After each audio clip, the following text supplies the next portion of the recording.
তুমি কি মরবা না? তুমি কি কবরে যাইবা না বাপ? এই পৃথিবীর কত রাজা বাদশাহ কবরে চলে গেছে, তুমি কি কোনোদিন কবরস্থান দেখো নাই? তুমি কারো জানাজা পড়ো নাই? তুমি কি কোনো মানুষের লাশ দেখো নাই? আমি 5 দিন আগে আমার জ্যাঠার সাথে কথা বলে আসছি, বাড়িতে খোঁজ খবর নিছি। 5 দিন পরে আমার জ্যাঠা মারা গেছে।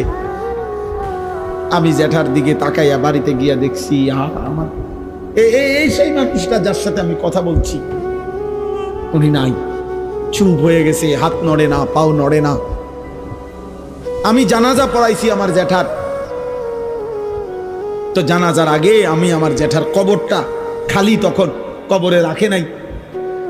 আমি কবরের দিকে তাকাইয়া অনেকক্ষণ 8-10 মিনিট হইব, আমার বাবার কবরের পাশে আমার জ্যাঠার কবর।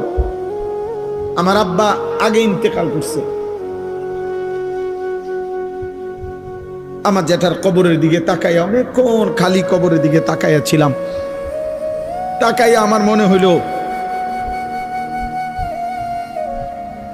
কবর যেন আমারে ডাক দিয়ে বলছে, আনিস,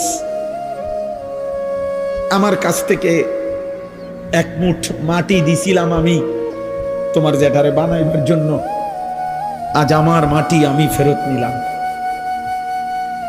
ওয়াফিহা নুঈদুকুম, নওজোয়ান, তোমার মাটি মাটির কাছে ফেরত চলে যাবে। তুমি মাটি ছাড়া আর কিছু না। তোমার এই চোখ, নাক, কান, হাত, পাও, হ্যাঁ, এটা চোখ, নাক, কান, মাটি, মাটি, ওই মাটির টুকরা। ওয়ালাকাদ খালাকনাল ইনসানা মিন সুলালাতিন মিন তিন। আল্লাহ বলছে শুকনো মাটি থেকে, ঠনঠনে মাটি, আমি সেখান থেকে মানুষকে সৃষ্টি করেছি। তুমি মাটির একটা টুকরা ছাড়া আর কিছু না।